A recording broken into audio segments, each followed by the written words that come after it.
What's going on, everybody? Welcome back to another Batman News Weekly. This is episode 211 in year 5, and we can officially say the writer strike is over. But that doesn't mean everything is coming back because the actors are still on strike. Yes, the actors, we have had a little bit of clarification from SAG-AFTRA saying that the meeting may even be as soon as Monday. As we are recording this on a Thursday, the very next Monday could be the very first meeting of SAG-AFTRA and the AMPTP. Yeah.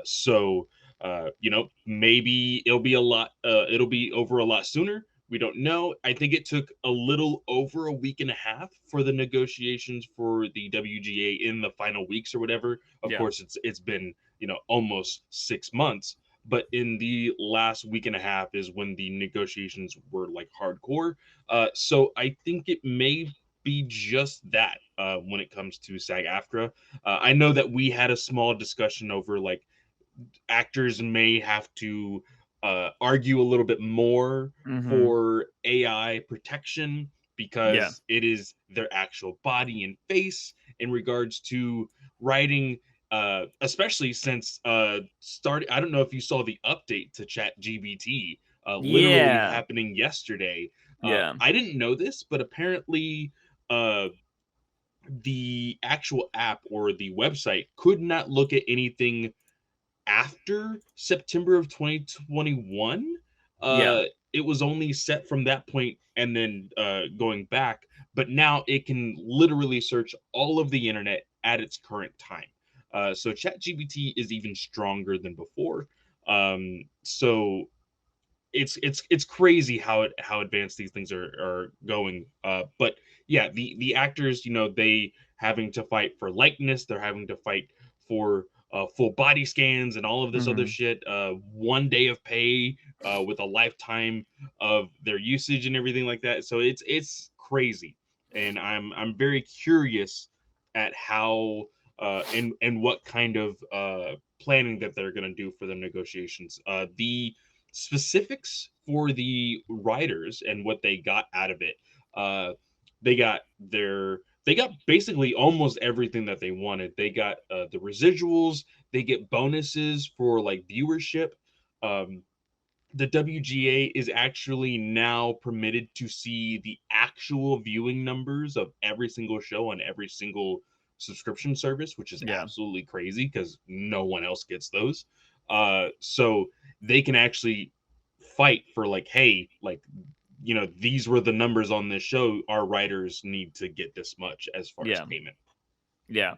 Yeah, it's pretty insane. They are kind of doing their victory lap right now, but they still also know they're like, well, we can't do anything until the actors come back. So, they need to get going too. I saw a lot of kind of like I told you so, because like a lot of people were like, they were waiting for us to lose our houses, and now they're paying 3 times what they originally asked us. You know what I mean? And so I'm glad. I'm glad it's finally going. It does seem like there's a lot more still happening right now. We also talked about everybody seems like they're going on strike right now because we know the automotive stuff. I think is getting Hmm. even bigger right now. The president was on the picket line, which is Yeah. crazy. Um, but I don't think this is the end of it because I did post one thing in the Discord was that Hollywood and all the streaming services that are just going to start paying all of these people now, they're going to be going into a group together, which is something that's never happened before, and making a lobbyist group. And anybody that lives in America knows that lobbyists don't really do positive things, at least not for the everyday people. They do it for corporations. And lobbyists are usually there to people to be like, hey, you know that law that should make things better for everybody and makes everybody safer and makes everybody have their own fair share? Yeah, fuck that. We want the corporations and everybody to get shit done. And if you Yeah. don't believe me, just look at American history and go through all of that stuff. There's a lot of lobbyists. The one thing I found out recently that I didn't know about was that Southwest, which is allegedly, I don't know if this is all legit, but I did read an article on it. Southwest is the reason we don't have high speed rail in Texas. is because they lobbied against it because we do so many flights. I hate that. I know we've talked about it plenty of times here on the podcast, but I hate that we don't have a super train to get Yeah, us. Like it would be so easy. It would yeah. be so easy for us, Every other like country has it. for other freaking people, especially here in Texas, being the Mhm. quote unquote largest state. Like you could get a job in Dallas if you lived like super down south and be there in a timely manner and get back or whatever. Yeah. But no, it's so stupid. Yeah, it's really idiotic. And second largest for all the Alaskans out there. They're like, hey man, we're the largest, bro. But look, you're way up there in Canada. All right, Alaska. So slow your roll. But anyways, yeah. So I'm curious about this new streaming innovation alliance and what the fuck they're gonna be doing. Yeah, Because it just seems really shady that they're like, all right, we agree to all this shit, and now a new lobbyist group is made. So we'll see what happens in the future. I don't think this battle is going to be done. I don't know how. I have not seen anything on how long this contract goes for. So, so I didn't know this. mhm. Every single WGA contract is only 3 years. Oh shit, So yeah, literally by 2026, we could hmm see another strike. huh. Interesting. I wonder. But that makes the lobbyist thing even crazier. Because, Hmm. like, you could have unions and stuff, but I don't know if laws supersede unions. I don't know how that works because I if they think get a I think laws protect unions though. do they?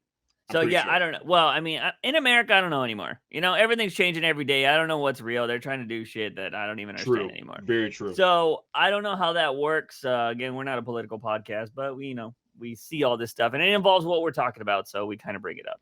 But yeah, I don't know. So next 3 years, I guess. So DCU is still fucked in 3 years because by the time we get the first few, it's already gonna be time to renegotiate. Yeah. So that'll be kind of crazy. But for now, writers are good. Hopefully, the actors are gonna go. The video game people are starting to be like, "Hey, man, we want our fair share too," which I think is something that needs to be argued. I think voice actors. I think it is criminal that somebody like the voice actor from GTA 4, Nico, Yeah. only got like tens of thousands of dollars, I think, for his voice, and that game went on to make like billions of trillions. So, like, Yeah, it's pretty crazy how we don't necessarily think about these things. And yeah, I think that's the one thing that I want to pay more attention to hmm is the animation and video game industry. yeah, People always think of like secondly or thirdly or fourthly. hmm And I think it was Guillermo del Toro that said it just recently, like animation is cinema. We see some of these, like Red Dead Redemption 2 was one of the greatest stories I think I've yeah, ever seen and played. yeah. So like Jack Black made a song about it because it's so good. yeah. Like it's fantastic. I don't understand this. I mean, it all comes down from generations, right? I think our generation appreciates video games and storytelling in video games, but it's like you got the Martin Scorsese's that hate superhero movies. You know what I mean? And you got well, granted, I think Tarantino's words are correct about, all the superhero movies they're not making stars. They're the heroes are the stars. I think that's a fair argument.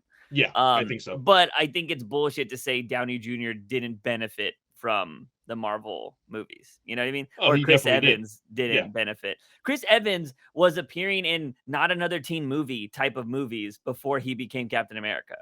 So, Yeah. like, I think it is kind of, I understand the argument, but I think it is kind of stupid because they're still getting benefits of superstars. And Chris Evans was able, I mean, it's not the greatest movie ever, but Mhm. Chris Evans was able to direct his own movie because he was Captain America. Yeah. Yeah. So like I think it is kind of ridiculous to see that stuff. The only person I could probably say that didn't get benefited was Margot Robbie, but her first movie ever was with Leonardo DiCaprio. So like, she's probably the only one that Oh hasn't yeah, true. benefited Yeah. from superhero movies. And there's other people, but like Iron Man re, re rejuvenated Yeah. Downey Jr.'s career. Yeah. So like, I don't know. You can't say that he's not a superstar from that. But anyways, so yeah, I'm excited to see where all that goes. Um, But yeah, I don't know. It's pretty crazy stuff. But one thing I wanted to talk about, we don't have it on the list, but I want to talk, Clay, and it's funny because we talk about this often. What is up with all the comic creators being political right now? What's going on? Oh, Is so it a month? Like, is something going on this month? Like, I mean, right now, if you look at the political climate right now, yeah, like there are the presidential debates or whatever yeah, uh for the short list Republicans. for Yeah. Republicans and everything else. Uh there's a lot apparent. I had no clue this was happening, but Mm-hmm. again, we're not a political podcast, just Yeah. naming some things that are going on in the world Of that comics.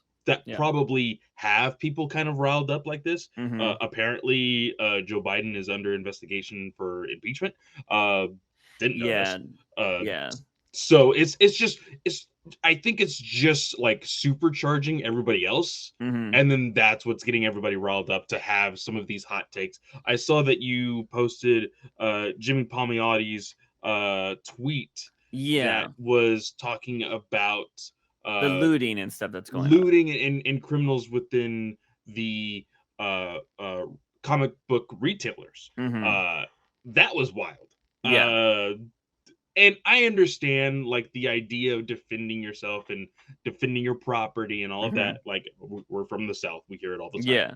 Uh, but like, slow your roll, people. Like, calm down. Yeah. Because I think his words was like, "Oh well, if people try to steal from you, I think the police and government should be on the retailer side, Mm-hmm. and the retailers should be able to defend themselves and their property." Yeah. Basically saying, "Hey, if like, oh, oh, I wouldn't say he was alluding to this, but you Mm-hmm. can connect the dots. Yeah. Like, hey, if a looter gets killed for trying to steal from a comic book shop, that's their fault." Yeah. Yeah, so the thing is, unfortunately, he didn't clarify that he was talking about, like, really comic book shops, and I think everybody was like, "You're defending, like, Walmart and Target and Apple and all of these companies that can afford to do it," you know what I mean? And he was but then if you read his comments, he was like, "I used to be a security guard. I used to be a security guard." And he was like, "Security handles all that." And I'm like, "Who pays the bill when they get sued, Jimmy?" That's Yeah. why Target and all these places are leaving and telling you don't I used to work retail. We were told not to chase somebody down, not to tackle them because in America you can just easily sue like, "Oh, I got hurt when you tackled me, but you were Yep. committing a crime. But you still hurt me." And maybe that law needs to be changed. If you're committed a crime, maybe you forfeit your right to sue somebody. You know what I mean? But Mm. then what does that create? Because somebody's going to be like, "Oh, well, what's a crime nowadays?" "Oh, you stepped on my lawn. I shot you. Sorry." Like, you know what I mean? Like it's, Yeah. like that's the one crazy thing about law and what you can argue. So it's kind of ridiculous. But yeah, so I saw that and like a lot of people were kind of going at Jimmy for that one because they were like, "Who's going to foot the bill?" Yada yada. So I saw that. And I couldn't stop laughing because I saw all of these comic creators recently getting so political.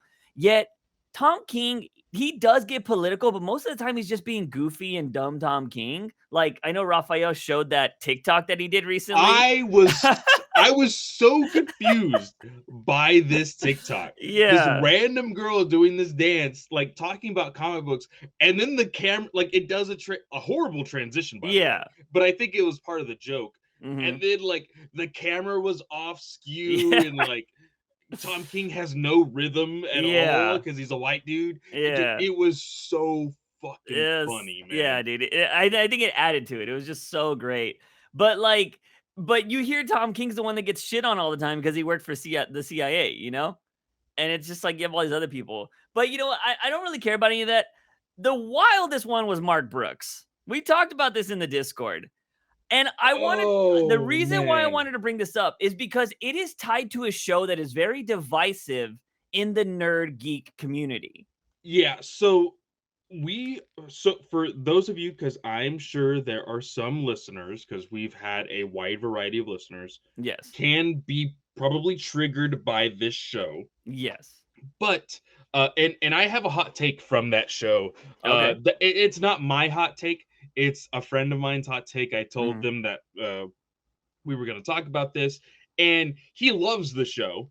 And Mhm. he made a comment, and I was like, I don't know how some people would take it, but I'll say it on the podcast. Yeah.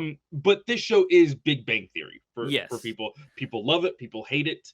Let me read the Yeah, quote go ahead and talk first. about it. Okay. So this is everybody, if you've ever been on Twitter, you see these memes all the time that it's like I think this comes from what is the animation? Rapunzel, or is it Tangled? Yeah, It's what's his name? Shazam's character. Zachary Levi's character is surrounded by swords. And they use this meme all the time. That's they're like, what blank has you like this? yeah. And so this one was what sitcom opinion will have you like this? And Mark Brooks says the Big Bang Theory is a travesty to the geek community and not only dumbed down comedy as a whole, made all us geeks look weak, stupid, infectual, which is weird. I don't know, and unfunny. I disagree, but that's his thing. But that opinion is totally fine. He can have that opinion all day. But then then there's replies to this. And this is where I'm just like, yo, Mark Brooks, you need to. And I told this, I said, Calm down. yeah, Like, I said this in the Discord. I never want to say somebody needs to shut up and do something because, like, it was big when somebody told LeBron, like, you need to shut up and dribble. Like, that was a big thing. And yeah. I'm like, that's fucked up. You should never tell anybody about that. But every once in a while, sometimes people just need to shut up and just do their job. Mark Brooks, you might need to shut up and do your job because somebody said to this thing was, I once heard it described as nerd blackface, which rings true. It's people styled as nerds presenting this super unpleasant version of nerd culture for the mainstream to look down upon us and sneer at, and to pat themselves on the back for being different from and better than them. Mark Brook replies, I've always referred to it as geek blackface, but didn't want to say it for fear of trivializing actual racism. And I was like, bro. Nothing, Yeah. nothing. I'm telling everybody right now, Yeah. nothing can be contributed to blank blackface. Yeah. I'm sorry. It cannot happen. There is nothing in your life that is worse than blackface Yeah. when it comes to something as trivial as a comedy show. Yeah. Sorry. Like, it's just not happening. One of my friends, he's when I showed them this comment from Mark Brooks, he said, I was told a story from a friend that worked at my local comic shop. There was this couple that came in one time, super excited to buy a Green Lantern comic because they saw it on Big Bang Theory. Yeah. And that was the moment I told myself, I'm never going to watch that show. It's kind of like this thing that, like, oh, it's bringing normies in here, blah blah type of thing, right? Yeah. Well, this is the hot take from my other friend. My other friend says that show is amazing, and people like that are just mad they see themselves in these characters. Yes. Oh my God, that is so fucking true. Because here's the thing. One, if you don't want anybody else to like something you like, you're a fucking gatekeeper. It's what you are. Look, people don't need to be fucking experts about things. This is your opportunity. If somebody likes something you like, you could be the person and be like, hey, do you want to know more? Because, like, exactly. there know? Would be no new comic book readers at all if we were excellent at gatekeeping. Because the problem is, like, people come into these comics and they're overwhelmed by the numbering and the amount and everything else. And people who gatekeep are not helping anything whatsoever. Yeah. You could easily be, hey, you know, you don't have to read all of this. You can just read your favorite character and do this or do that. It's as simple as that. But when I saw this comment, I was like, I see what you were saying. I agreed to some point, but a lot of people would just probably be pissed off at that comment. Yeah, no, because people are. It's one thing to admit, like, I've gotten way better as I've gotten older with admitting, like, oh, I was kind of a dick, or like, oh, I did this wrong, or like, oh, because I definitely used to be a gatekeeper back in the day. I used to be somebody that had been like, PlayStation versus Xbox, like, fuck yeah, fuck Xbox, you know what I mean? Now I don't give a shit. I still won't buy an Xbox, because I think it's stupid to old two consoles and like I'm like, oh, they majority of them have the same games most of the time. Yeah, for There's sure. never been a game on Xbox where I'm like, I need to play that game and it's only on Xbox Yeah, because a lot of them are on PC. I got a PC. I'll just play it on PC. You know what I mean? very So true. I have no reason for that. But there's some people that are so like that. I'm like, okay, look, man, it was cool when we were in our teenage years and we didn't really have anything to care about, but it's kind of stupid now. And Well, gatekeeping in general, I think is just bad. well, I think recently, in the Mhm. most recent years, I would say in the last 5 years, the biggest thing is the conversation around anime. This whole Yes. thing of like, oh, anime's cool now. Oh, Mhm. y'all were picking on me when I loved anime in high Yeah. school, blah blah blah. That I've seen that all over the place in Mhm. real life, on TikTok, on Instagram, on Twitter. That is the biggest conversation when it comes to things like this. Yeah. And for me, we were talking about it in texts. Uh, Mhm. you had said that this show was made 13 years ago. Yeah. The I 2007. the idea of stereotypes in pop culture was a way to grab audiences. Mhm. And so they made a show about a group of geeks and nerds, and they made them the biggest stereotypes. Mhm. And they're like, hey, let's make this a comedy. Let's make the hot girl next door and, the nerdiest of the nerdy of them all gets the girl and all of this Yeah. other stuff. But it's fucking funny. I'm Yeah. sorry. You watch it, it is such a good show. Yeah. I have not seen every single episode. I Mhm. feel like I need to sit down and watch the entire thing, Yeah. because I still don't know how it ends, to be completely honest. Okay. So I will be somebody who will support Mhm. Big Bang Theory. I don't know how everybody else feels, but it's for me, it's just a show. Yeah. Um, I think there has been shows in the past, Mhm. in some recently, uh, that you can legitimately have a conversation of like, does that really need to be made? Like, Yeah. this is a problem type thing. Like, the Johnny Depp's daughter show that just came out. Yes, yeah, That's a exactly, conversation. That's a real conversation you can have that, like, the show wasn't good. It seemed like it was, like, torture porn kinda stuff, whatever the hell they were talking about, yeah, and, like, that seemed like it was a genuine thing. A lot of people have conversations about Euphoria. yeah, They say that, promotes it doesn't help that one of the actors just died from the show of an yeah, overdose, but like, it promotes drugs and stuff like that being cool. And yeah. that's an argument to have. The thing I noticed about Big Bang Theory, and I literally saw this comment on that thread from Mark Brooks. Somebody said that the Big Bang Theory doesn't take into consideration the trauma and bullying that came from being a nerd. And fair argument, but Don't they kind of they get confront bullied that in in the the show. show? They get Yeah. bullied in the show all the time.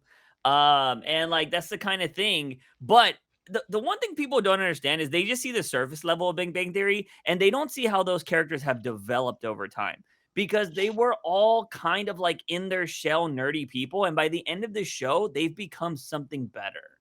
Yeah, And I and think nerds never want to change. And we know that for a fact just reading comic books. well, not only that, but I think it also like look at the character of Penny. She goes Mhm. from this like, this is all weird, y'all are Yeah. stupid, this is a waste of time, to this character that gets the references, will spit out her own knowledge randomly at Yeah. times. Like, I think that that is something to talk about as well. I think that is very cool when it comes to being able to bring in people into the fandoms and Yeah. all of that. So, I think if a show like The Big Bang Theory, like you said, the comic book store thing, if it brought people to a comic shop that helps out local businesses, one, and two, it's bringing people into a medium that we want more eyes on. How is that exactly. a fail? And it doesn't matter if they're like super into it or not. All it takes is one good book, and they're like, I want another one. That's how it starts with Yeah. manga. Anime is the reason people read manga nowadays. A lot of people, granted, purists will be like, you should read the manga first. Like, no, dude, I'm watching a TV show and the show usually gets canceled, but I want to continue the story. So now I'm going to go buy the manga. Well, not only that, like, I have a friend who refuses to read Invincible. He refuses to read Invincible, but he loves the show. That's what got him into it. But is it because he doesn't want to get spoiled? Because I can understand that. Yeah, he doesn't want to have like a preconceived notion of what's going to happen throughout the show. And like with that type of thing, that's okay. Like I'm cool with that. But it still piques his interest. Like he's even said, "Oh, I will read it when the show is over. Yes. When it finally gets canceled, or if it ends on its own terms, I will read the book." Like, cool. Like, as long as you have your eyes on it, you know about it and everything else. And you're right. You know, I believe it was the video that you sent into the Discord. It was that guy that was talking about like manga and comic books as a whole. Like, the comic book industry is quote unquote dying. I don't think it will ever officially die. No. But like retail stores are always struggling. So more people, the more randos that jump into comic shops, the better. Yes, for sure. Whether they're buying just books for, because I think the Big Bang Theory could also make people understand people that like this pop culture more. Because like, if you're like, oh, my brother's really nerdy like that, but the show's kind of funny, like maybe I should ask my brother about it. Now, hopefully, the thing that would be a turnoff is if the brother hates the show, like, oh, they're making fun of us. And like, but if you like the show and you can connect with somebody that way, like that's a really good thing. You know what I mean? Yeah. I will just say, like, as I've gotten older, here's the thing. I don't like gatekeeping, but I also don't like people faking being a nerd. That I can understand. I do hate people that fake being a nerd. I'm like, bro, it's not that hard to just research a few shit. Like, just find one thing you like that makes you nerdy, and that's it. Like, you don't need to fake it. So I understand that. But the gatekeeping, if gatekeeping was a thing and we all did it, this podcast wouldn't exist. Me and Clay met at a comic shop. Yeah. Like, literally. I went in, I talked to one of the guys there. Clay started working there. Clay would be in our conversations and he'd be like, oh, you should check this out, do that, or whatever. Or we'd talk about Tom King's latest issues. Like, we talked about comics. And that was the reason why I went to that comic shop half the time, was just to have conversations with people about comics. And so if you're like, oh, I'm never going to do something because somebody likes the Big Bang Theory, you're just fucking keeping somebody away from being in this medium, which is, we need to, for this medium to keep growing, we need more eyes on it. We need more people to read it. We need more people to be interested in it. Or we're just going to keep getting bullshit all the time, like we complain about now. You know what I mean? Oh, nobody's buying. Get a new writer, bring in, tell the same stories, yada, yada, reprint Killing Joke for the millionth time. You know what I mean? So, like, I don't know. I just wanted to bring that up. And also, Mark Brooks, I doubt you listen to this podcast. You need to chill the fuck out, guy. Because, like, holy shit. That's not the first thing that he's said some weird shit before. That I'm like, Mark Brooks, like, you're a great artist, man. Maybe get out of Twitter. Maybe not say some things. It's kind of like Sean Murphy. You know what I mean? Like, Sean Murphy, or at least artist. take a break from social media. Yeah, for sure. I have deleted social media because I'm like, you know what? I shouldn't be on here. It's just like creating toxic brain stuff. So yeah, I don't know. I just wanted to bring that up because I think it is still a very divisive show. It's going to be a divisive show until the end of the time. But I don't think it hurt the way people say it did. I think it hurts nerds that, like you said, see themselves in that show but don't want to admit that's how they are. Yeah. Just to close this out, there's one episode, and this is so nerdy. There's one episode where the girlfriends try to understand why the guys like comic books. And they all go to the comic shop and they read an issue of Thor. And they all start having the argument of like, can somebody else pick up the Mjolnir besides Thor? And they're like, no. It's because it's like, they start talking, they're like magic, and they're like, no. They're like, well, if they're worthy, they can pick it up. Well, they're like, well, what if Hulk picks up Thor while he's grabbing the hammer? Did Thor pick up the hammer? And they get into this like crazy argument. And like, nerds have that fucking argument all the time. Yeah. So if you're going to talk shit about that show, you're talking shit about yourself. Like, it's just what's happening. So I do think there is a good amount of people that hate that show. It's because they're like, that's how I am, and I don't want people to think of me that way. But Yeah. I'm like, that's just how it is, bro. Just own it. Like, I don't know. Because they own it in the show. They are unapologetically nerdy. Yeah. No problems. And it's fucking great. And I think there are just some people out there that are a little self-conscious. They're like, yeah, that is me, but I don't like that I'm that way. And I'm just like, bro, that's who you are. Like, just own it. Like, I don't know. But I understand trauma, being bullied, and all that stuff, and some people can't get over that. I totally understand that. But I just think that being so divisive is kind of funny. Yeah. But anyways, moving on from that crazy talk, we do have what I've been waiting for a really long time, and that is James Gunn finally clarifying some shit about the DCU. And it's Yes. crazy that it happened after the WGA stuff. It's like, I could talk about shit now. Well, it's like, and guys, you need to remember, James Gunn has, I think, sworn off of Twitter. He Mhm. just goes on to every other platform to answer questions. So somebody's question was, you said DC Studios movies and canon, in parentheses, Mhm. start with Superman Legacy. And I and many others are still confused. Are the returning actors playing new versions of the same character? Is this J.K. Simmons as J. Jonah Jameson situation? Of course, Mhm. talking about No Way Home Yeah. uh, uh, in the Spider-Man MCU. And James Gunn replied to this on Threads saying, nothing is canon until Creature Commandos. Next year, a sort of uh, aperitif to the DCU, and then a deeper dive into the universe with Superman Legacy. After that, it's a very human drive to want to understand everything and all the time. But I think it's okay to be confused on what is happening in the DCU since no one has seen anything from the DCU yet, which makes total sense. Yeah. He goes on to say, and yes, some actors will be playing characters they've played in other stories, and some plot points might be consistent with plot points from dozens of films, shows, and animated projects that have come from DC in the past. But nothing is canon until Creature Commandos and Legacy. Somebody then goes on to ask, I'm wondering, how does the Blue Beetle movie factor into at this point in time? In the past, you had said it was included in the DCU, but some statements are conflicting. Will it have any relation to the future projects, i.e., the Booster Gold show?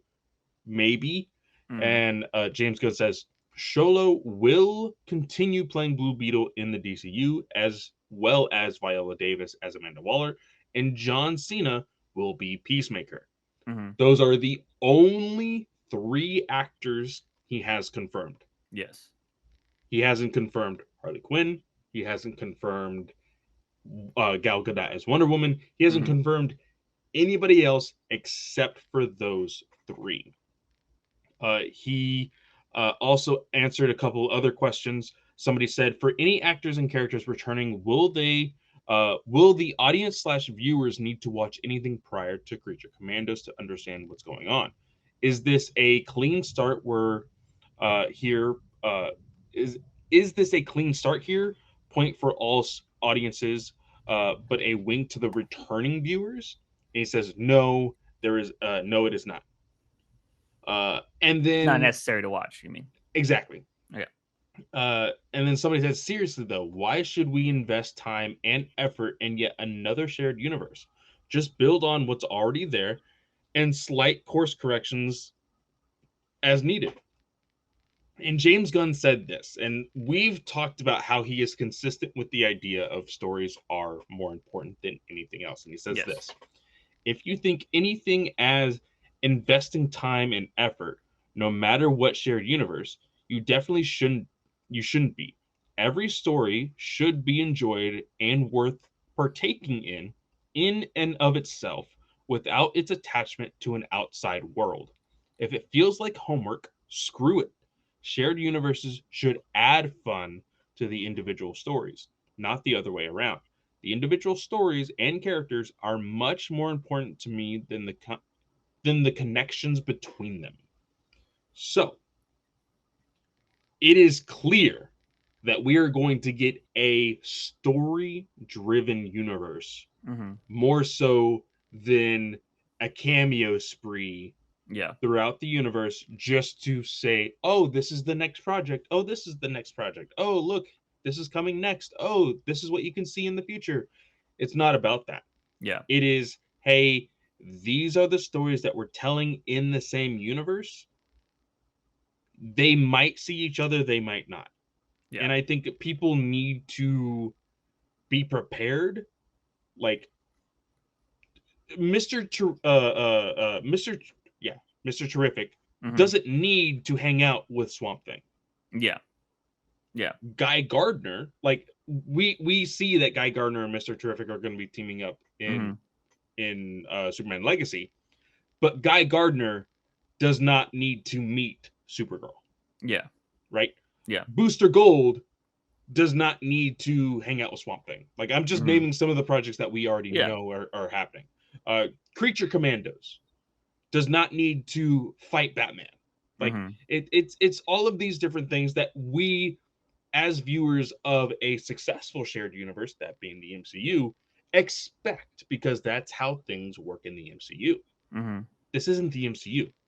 This is the DCU. Which also, side note, one thing that we forgot to put in the Discord, I'm pretty sure, DC Studios is creating like a hub in the UK Yeah. and creating like 10 sound stages.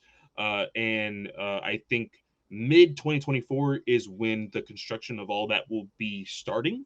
And Mhm. so, like, all of the movies and TV shows possibly will be filming in the UK. It can probably avoid all the strikes too. That's the Yeah. thing. Yeah. So that'll be interesting because Game of Thrones that kept recording this whole time.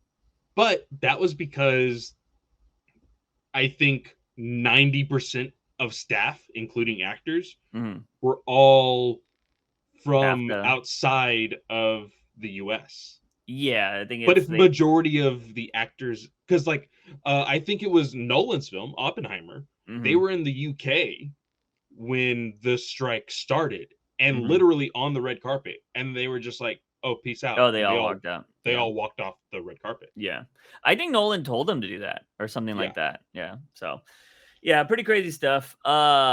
But anyways, so I'm glad he clarified some stuff. Now I know a lot of people are like, see, Harley Quinn's not gonna be there, Gal Gadot's not gonna be there, told you. I don't think that's confirmed because I did see another article that said like James Gunn has confirmed these, but he did not allude to it being the only people that are returning or something Yeah, along those lines. because he even said in his statement, it says here, he says that I don't know where I don't have it uh pulled up, so some actors will be playing characters they've played in other stories, and some plot points might be consistent with plot points from dozens of other films. So I can only assume that we either are going to get an actor that was in animation mm-hmm. play them in actual live action, Mm-hmm. which has never been done before in the DC universe, or another live action actor will play a live action character. It's like same Yeah. character in this new universe. Mm-hmm. It's not going to be the same character with the same story. It's just going to be the same character. Yeah. I think they probably don't have like Gal Gadot if they are going to use Gal Gadot again. They probably don't have her and Margot Robbie locked into contracts to where you can save that, Oh, they're coming confidently. back. Yeah. Yeah, because Margot Robbie just made a $1 billion movie. So she's probably going to be able to get paid a little bit more. And we've also just received today, Mhm. 2 hours ago, actually, more information on what Patty Jenkins' Wonder Woman 3 was going to be. And Mhm. it kind of clarifies why it's not being made anymore. Was it It the one says where here, you're going to hell again? well, no, it says Patty Jenkins takes, it says Patty Jenkins' take for her canceled Wonder Woman 3 with Gal Gadot was set in the present day of the DCEU after Justice League and her cameo of the Flash. So it's Mm-hmm. after the Flash. It would have featured other DC characters, one of them being Ben Affleck's Batman. So clearly, there's a reason why, hey, that can't happen anymore. Yeah, yeah. So that makes sense. I mean, they could bring her back still for a new Wonder Woman, Yeah, because for sure. as long as it's not the second one. I mean, they love the first. The first one was a hit. Nobody can argue that. The Yeah. first one was a hit, and doesn't mean that Patty Jenkins can't make a good movie. Granted, she's been shooting herself in the foot lately. Really? Well, I mean, she lost her Star Wars movie. She's lost like Oh, everything. yeah, You know what I true. mean? Very true. Like, Yeah, yeah. so like she, I don't know. I don't know if she's difficult to work with, or if she's just like, I'm gonna do shit my way, and that's it. Like, if you don't like it, then don't hire me. I don't know Yeah. how that is.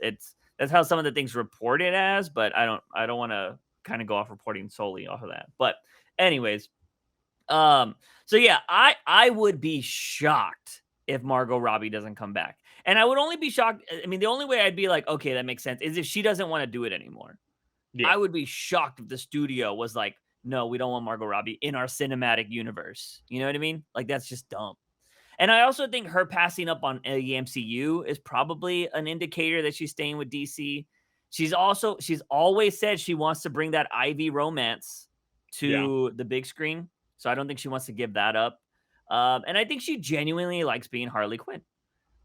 So I think she's just like, you know, pony up the money, guys. I want to direct a movie too. Like, you know what I mean? I think she's probably using it for leverage. Gal Gadot, I don't know. I could see them being on the fence with her, but I also think that they really like her. So, Yeah, you know, currently the only thing that Gal has done is her movie on Netflix, yeah, which it is bombed pretty bad, like, I think. yeah, I don't think it did very well. I know that she is also doing a movie with The Rock and Chris Evans, or no, The Rock, Ryan Reynolds, and her. Well, it's part 2 of that Red Notice, I think. Oh, that's right, that's right. Yeah. It's a part of a franchise.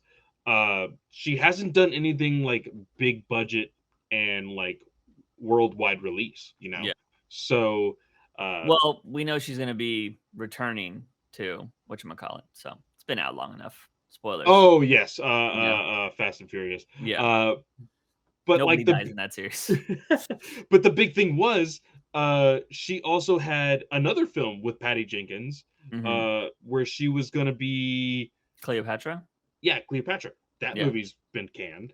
Like Yeah. all of her studio films are Mhm. are basically gone, other than Fast and Furious. Yeah. Yeah, I don't know. I think people still like her. I don't know if I think Wonder Woman is the one thing that she could carry by herself, you know? Whereas everything else she's probably like co-star, you know what I mean? So, I don't know. I would be shocked if she doesn't come back, because again, we've mentioned this a million times, James Gunn could have cut her cameos out of movies Yeah. and he didn't. So like I don't know. Cause like her cameo at the end of Flash, I don't think added that much, or in the Flash added that much. Granted, she saves the perp or whatever. So maybe they're like, that's kind of critical to the story and we can't reshoot that. But I don't know. I think they could have easily switched some stuff up. But anyways, so interesting stuff. I'm glad he's clarified finally, because that was, as everybody knows, a big pet peeve of mine. Yeah. Still think it's really weird with the way they did. I mean, he basically said without saying, yeah, those 4 movies don't mean dot. They don't mean Like jack shit. it's wild. Like we are still waiting on Aquaman 2, Yeah. and he basically said, "Oh, you don't need to worry about it." Yeah.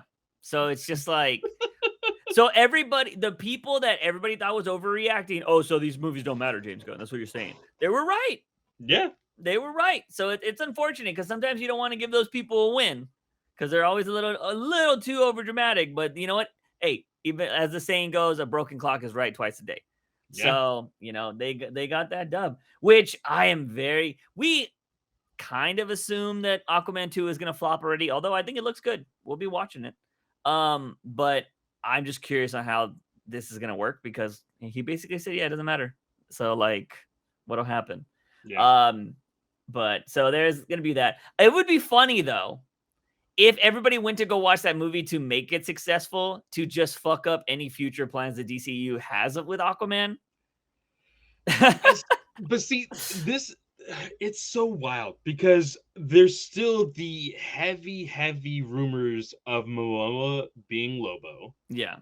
And like I think honestly, even if it was successful, Gunn is probably I think he's already told Zaslav, Mm-hmm. you just have to wait and see its success over time. Like Mm-hmm. I think that's the big thing. Which you have to remember, it's 2023 currently. Yeah. Gunn is going on his about to be 1 year Mm-hmm. at as the studio head Mm-hmm. or co CEO head of DC Studios. He has 3 more years, Yeah. and which is wild. Halfway into his contract, his first movie comes out. Yeah. Yeah. I think there's a lot of the planning though. I think he signs another contract no matter what, you know? I'm pretty sure. Unless Superman fails. Unless Superman's like a fucking bomb, he's probably like, I'm done. And that's the stipulation that a lot of people have Mm-hmm. is everything literally rides on Superman.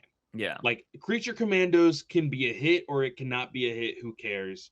Superman has to Yeah. be the winner because if it's not, everything's gone. Yeah, that's the one thing, right? Like, you're building, granted, I do think DC should build around Superman as much as I love Batman, right? But he's the hope. Because Batman's just like, dude, well, the Flash kind of shit on this theory, but for the most part, 9 out of 10 times, you do something with Batman, it's going to be a hit, right? Yeah. But Superman has always, since, from my understanding, Christopher Reeves, he's been kind of hit or miss. Like, Yeah. we did have Zack Snyder give everybody some hope there, but for the most part, before that, Superman was a bunch of duds. And so Yeah. now you're like, we're building our universe around Superman. The one character that people are like, oh, he's too this, he's too that. And you're just like, all right, man, you're making the biggest gamble possible. That's like betting all your money on the Browns to win the Super Bowl. Like it's Oof. just, really tough to do. So I don't know, but I'm glad we finally got some clarification there. And we did get a little bit of interesting news because, dude, once the signing for the writing stuff I don't know if this was because of the writing, but they were like, oh, promotional shit, let's just dump all of it on Twitter.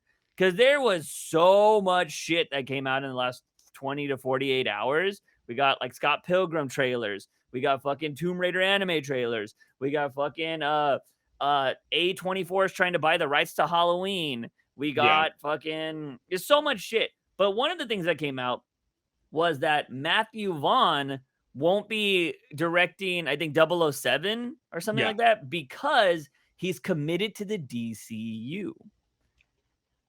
Interesting.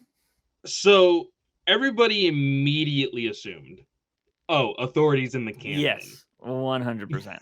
That's what I think. That's like made for him. If they said it's going to be more of an aggressive, like violent type movie, that's Matthew Vaughn. That's the Kingsman guy. Yeah. Kick-Ass, I think too, is right? If I'm not mistaken. I think Did he The also first did one. Kick-Ass. Yeah. Yeah. The second one sucked. But yeah, like that's just made for him. And it's funny because if I'm not mistaken, Matthew Vaughn wanted to do Superman. Yes, at one point he So did want to do Superman. Yeah. yeah. So James Gunn was like, look, bro, you're not getting Superman. But I got these guys named the Authority that hate Superman. We want that. You know what I mean? So like I'm gonna assume it's that. Anything else, I'm shocked. Like watch him do Paradise But Island. also, which is wild, if you remember, a Mhm. couple weeks back, we saw the Reddit post that I had read here on the podcast Mhm. that had said Vaughn was going to be on the Authority. And it looks like that might have been right. Now, I believe the opening tag on that Reddit post was like, take with a grain of salt, like this Mhm. is somebody who is not usually a scooper or whatever or a leaker. So, I mean, to get one right is at least something there. Yeah, yeah. Yeah. I'd also say that that's not the hardest one to throw out there, because Yeah. he's been tied to DC for a while. Which So I was surprised to even see people not gung ho about this also. Yeah, I mean, I guess some people don't like that hyper violent type of stuff. And like maybe they don't want to see it in superheroes, which is weird when everybody loves the The fucking boys. boys. Yeah. Yeah. So I'm just like, it's guys, this was before the boys. Like this was the guy that was doing it before. And Yeah. that's what I really hate when people don't realize like people did shit before, like the thing that's really popular, you know? Yeah. Um which I posted of like there's like my new favorite channel on YouTube right now. I posted this in the Discord. Again, if you guys haven't followed our Discord, you should come join it up because we talk about a bunch of random stuff all the time. But there's this guy that does these deep dives into comics. It's all comics related. He only has like 8 videos on his channel, very high quality stuff. The channel's called Matt with 4 T's. I don't know, random name. It's just called Okay. Matt with 4 T's. And he had this video called The Page That Changed Comics Forever. And I didn't know this. But like back in the day, there was I forget his name, very not usual name you hear all the time. But it was an artist that went to like art school. He wanted to do fine art stuff. He thought he was very snooty. He was like comic, not real art. But then he Mhm. saw like other people doing shit in EC Comics. It was like an old brand that did like the Terror comics and Oh all yeah, that kind of yeah, yeah, stuff. yeah, yeah. And he saw that and he was like, "Oh, comic art can be fine art." And he started working for them. And he's essentially like the godfather of like telling comics through the art, like telling the story through the art. And I thought that was really interesting because like you see it. Like he showed apparently the story that got really big, it was called The Master Race and it had to do with Nazis and Yeah. people like that. And he had this progression of this guy being chased down through a subway and the panels that they show is that it was this guy falling onto the train tracks and basically getting run over by the train. And he showed the progression. There was no words. It was just a chase scene. And it was this guy falling, like slowly falling down onto the train tracks. And like you see that in comics all the time now. And essentially, this guy's like the dude that changed comics forever. And I was like, never fucking knew that. That's pretty And but cool. you see it all the time. And so like he does these really amazing deep dives. He did one recently about the Walking Dead stuff with Kirkman and all that shit. And Mhm. I've read articles and stuff and I'm like, "Oh, Kirkman seems kind of like an asshole." But the information in that video, I'm like, "Oh, he just seemed kind of like a smart businessman." Yeah. And so, like, I don't know, it's very interesting, because the one thing they don't talk about is and it's revealed in that video, the original artist of The Walking Dead was a guy that he was like, "I wanna make every panel, like, amazing, or I want everything to look like great art." And he's like, "We need to release a book, like, every month, man. We can't miss." And that's why he only did 6 issues, and then they brought Yeah. in a guy that could fucking turn them out. So it's very interesting, man. I love going in depth stuff about the comic shit. And yeah, I would just go check out Matt with 4 T's or just the title of this page that changed comics forever. If you always want to find a new channel that's got some good shit. But so yeah, I don't know. I love the idea of like people knowing where things come from because I think it's important. But moving on from that, probably we have 2 topics that are really strange. The first one being Mark Strong is going to be playing Falcone in the Penguin show. And just for those of you that don't know, Mark Strong was in Shazam as the villain in the DCEU, and he wasn't the guy that played Falcone in the Batman movie.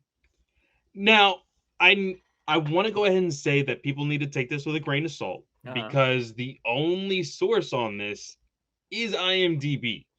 But Oh. people have taken it to heart to be like, why would this even be a thing? Mhm. And why hasn't it been taken down? Yeah. Again, like IMDb is kind of like a Wikipedia type of website. You Mhm. can change it. Um, but it's weird. Like, why would his name even be brought up Yeah. when we for sure know a Falcone is in now again, like we know that the Penguin is supposed to be set after the Mhm. fact or in between the 2 movies, the Batman and the Batman Part 2.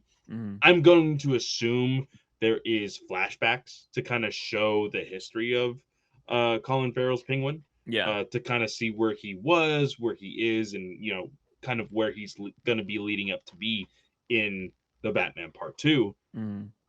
But this is weird. I just think that this is odd that Mark Strong's name would even be brought up.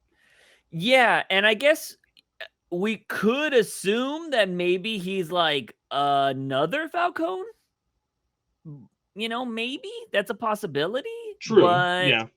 I don't know because like we did this the where I saw it first was from Home of DC, which is a pretty, I don't want to say reputable, but I'll say popular channel for all or Twitter handle for all things DC, you.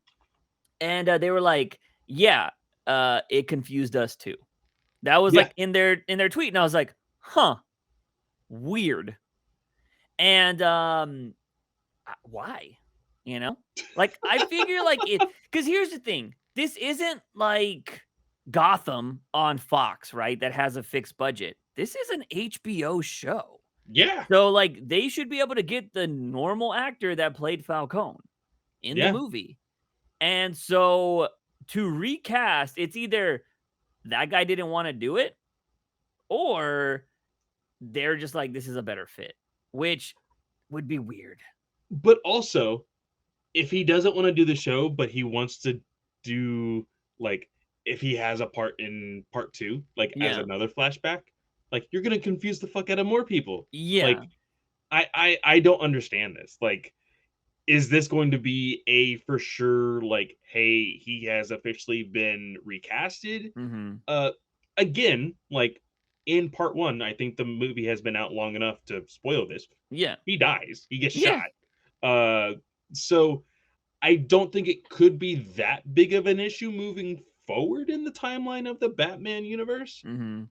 but it's still odd, you know, What? to have a set actor in a universe that you are continuing on, not only in a show, but Mhm. in other movies, not Yeah. just the Batman, but in like what is rumored to be Clayface and all of these other Mhm. movies. Like, you kind of need to keep things consistent, you know? Yeah. What if he is Clayface? You know? Mark Strong is Clayface. But like they're putting it out there like he made Falcone look that way in the first movie. And so now he's Oh been, no. maybe he's the real Falcone and the other one was Clayface. You know what I mean? They're gonna try to pull some shit like that. Cause then that way they can backtrack and be like, oh, he was actually Clayface the whole time. We've actually introduced the supernatural stuff in the first movie. So like I don't think Matt I Reeves would be don't that like dumb, but mm, I don't like that at all. yeah. I hope they don't do something like that. But we see it in the comic books all the fucking time. Yeah. So I hope that's not a thing. That is the weirdest. That is what something that is really weird that again, grain of salt may or may not be happening. The second one is very intriguing because this is not going to change anything. It's just an interesting bit of information. But Leonardo DiCaprio was the studio's top choice for the Riddler in the Nolan trilogy. So the third movie was supposed to be the Riddler instead of Bane. Yeah, and I remember, I think the only real information from what was supposed to be the original script for Mhm. the third movie, because I think Nolan himself and Christian Bale have talked about it in plenty of interviews. Heath Ledger was supposed to come back. Yes. That was like supposed to be a big plot point in the third movie, but of course, with his death, they needed to change things.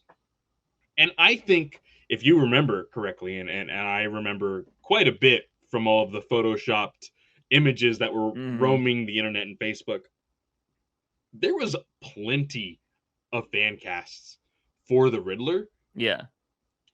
Freaking David Tennant was Mhm. one of them. I Yeah, he would have been remember great. Johnny Depp was another one. Mhm. Uh, Freaking Neil Patrick Harris was another one Although we might be getting his version of Riddler in Doctor Who. in Doctor Who. Yeah, Yeah, exactly. he looks But great. I don't remember ever seeing Leo as a fan casting for the Riddler. I just don't think Leo ever gets those kind of things because he has told people to never do superhero movies. Apparently. But here's the thing: with his relationship with Nolan, Hmm. do you think he would have refused? Do you still think he would have refused it if it was a Nolan film? Is this pre or post Inception? I forget the order of his movies because it was Inception between Dark Knight and Rises. Rises was competing against the Avengers. Hmm. So Inception was before Avengers. So it was Okay. post All Inception. right. Maybe, because again, that Batman wasn't like very superhero-y. It was very realistic, so he Because could have had a I good could see Riddler. Leo looking at the performance of Heath Ledger and being like, damn, like villains in this Batman thing could really hit it off for me, you know? Yeah. Yeah, it'd be very, very interesting. But here's the thing. I don't think well, obviously he turned it down, right? Because there's no way Well, like here's I would have liked to do a deeper dive on this. I didn't have the mhm, time to, but it said that Leo was the studio's top choice for a mm, Riddler in the Nolan trilogy. yeah. We have no clue if Nolan was actually interested in having the Riddler in his trilogy. That's a fair point. But we've also Christian Bale himself has said that the only reason he gets roles is because DiCaprio turns him down. Yeah, Apparently, DiCaprio is the first choice for every studio every time, that's wild to me. unless your studio is over 25 years old. Then it's not.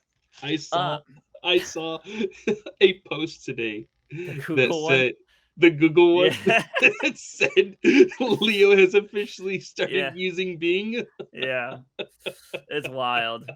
Although I did say apparently whoever he's dating right now is 25, so he's playing it close to the chest right now. So I don't know if he's like told her from the get go. He was like, "Yo, you got less than 12 months with me." So I don't know how that works. I don't know how Leo does that. But I'm glad he fucking moved up from that 19-year-old apparently that he was dating. Oof. So yeah, kind of crazy shit. But wild week of news. We're expecting to get a lot more stuff because I think even James Gunn said now that things are starting to settle out, you'll probably hear a lot of new information. Yeah, there has been, of course, speculation already that Andy Muschietti is already getting notes from pitches for Brave and the Bold and some Hmm. ideas stuff. So I'm sure we're going to get a lot of information. I'm sure we are probably the closest thing we're going to get, or the soonest thing, or whatever. I can't even think of the word that I'm trying to think of. I think we'll hear more possibly about Superman than anything Mm. because it's right around the corner of being like starting to shoot. Of course, Yeah. the actors still need to get all of their stuff in order with the AMPTP. But if anything else, probably Creature Commandos. Yeah, it'll be very interesting because yeah, that's supposed to be 2024. So comes out in 2024 apparently. So Yeah. we'll see how that goes.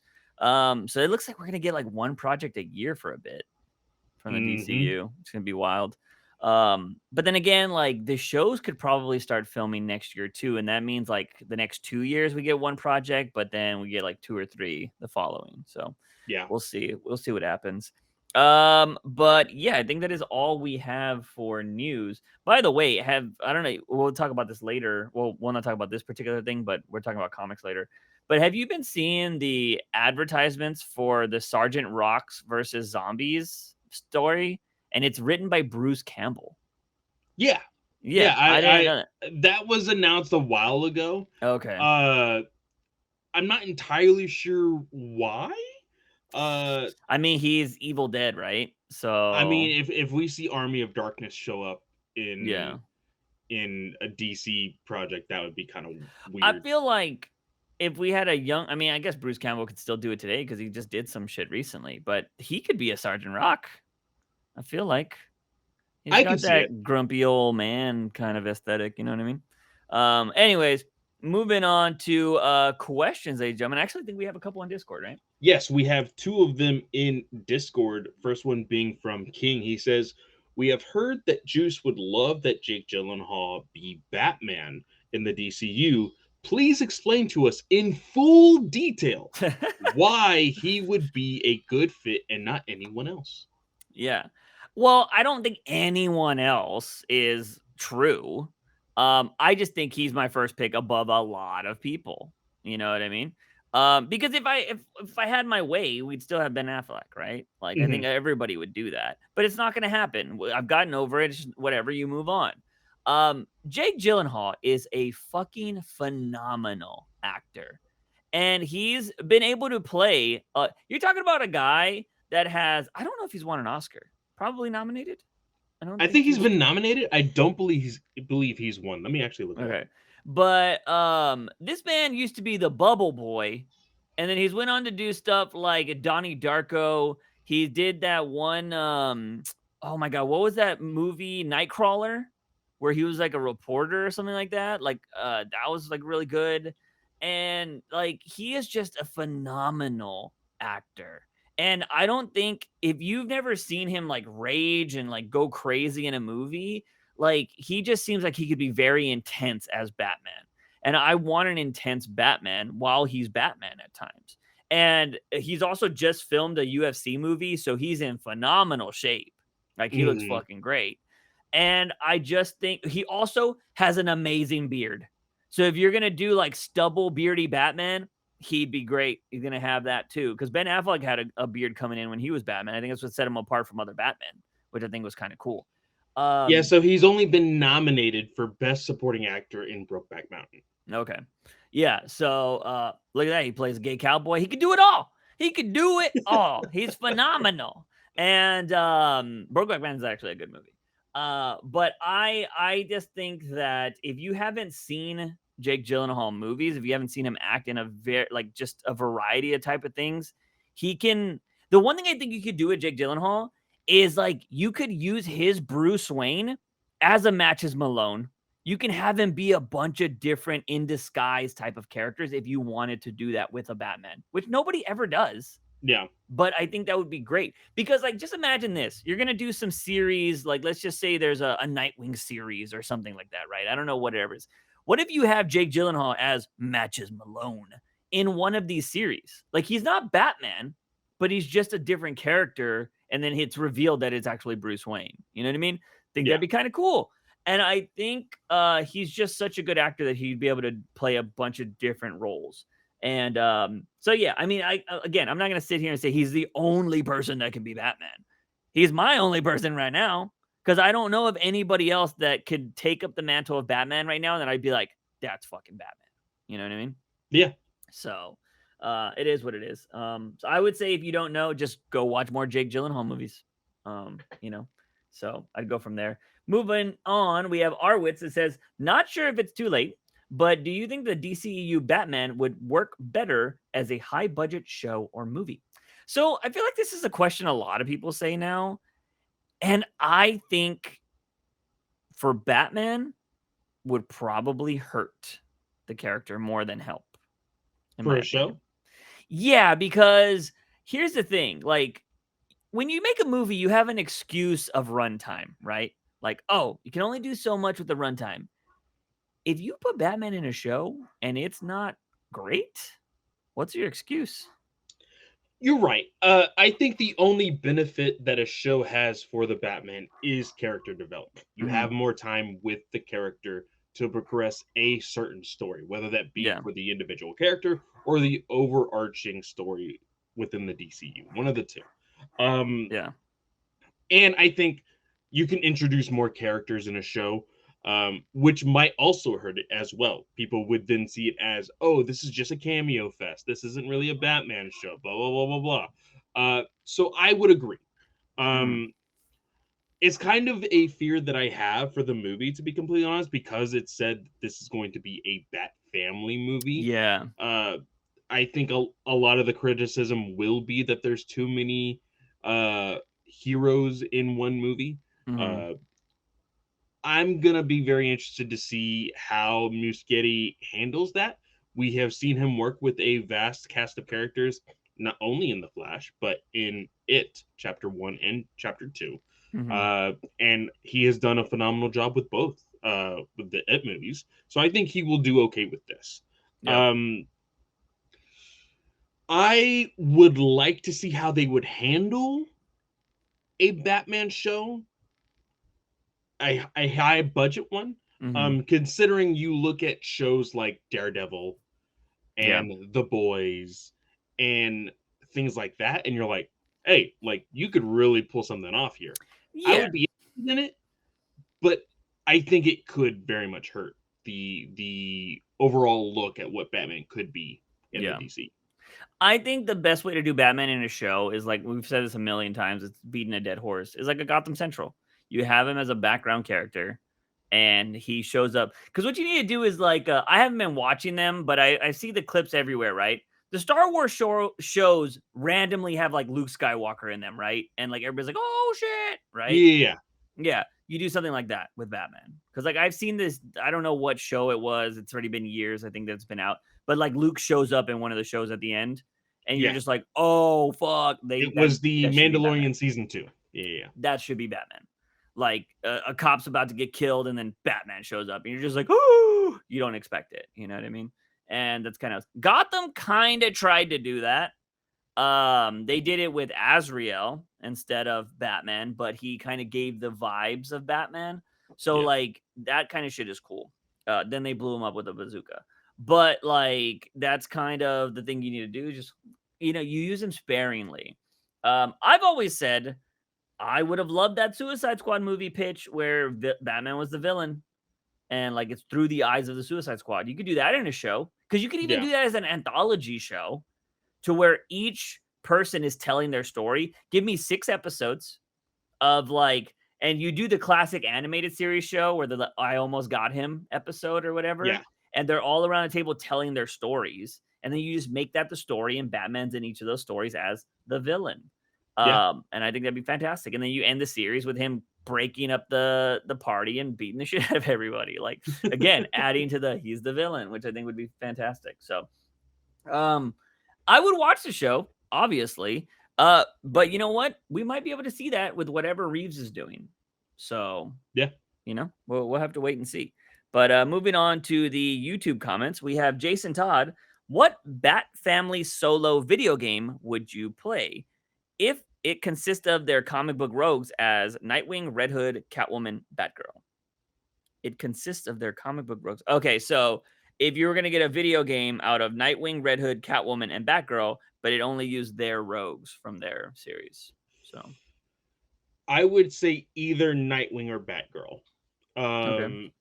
I think that, looking at Gotham Knights, as mediocre as it turned out to be, Mm-hmm. it was still fun being able to play those characters.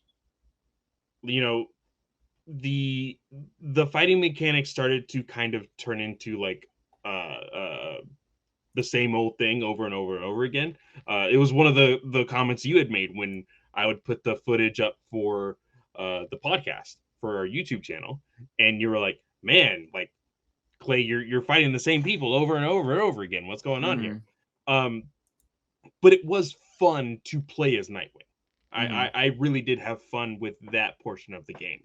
And so I think it would be fun to fight freaking oh shit, I always forget his name. The one that used to Blockbuster? be Blockbuster, but the one that used to be in the circus that was like in love with his mom. Oh, it's not Talon. Raptor. Raptor. Yeah. Fighting Raptor as well. The Court of Owls would have to be, somewhere in there due to his small connection to it. Yeah. With the Snyder run. I think it would be fun. I genuinely think it would be fun to play a Nightwing game. So here's what I'll say. Depends on the type of game. Because if you're telling me I can get a Catwoman game where I'm like thief type assassin type of person where I'm breaking into places, trying to steal shit, trying to do stuff like that, I might want to do that more because it's different. You know what I mean? That's true. Yeah. So like, because I like those spy games every once in a while. I am a fucking guns blazing, go I was in gonna there, say, when it comes to the silent missions Yeah, or the I hate 'em. or yeah, no, Juice does not do that whatsoever. The problem is in Assassin's Creed, he would just yell and charge everything and just cut well, throats. I made my character look like Wonder Woman. Wonder Woman ain't gonna be stealthy, you know what I mean? If you have me looking at Catwoman the whole time and I'm like going through like tunnels and shit to like get there, I'm totally down. Because I used to play that game Siphon Filter a lot back in the day. That was very spy-y. I like that game. That was cool. So it just depends on the kind of game. But who are Red Hood's Rogues Gallery? To be honest.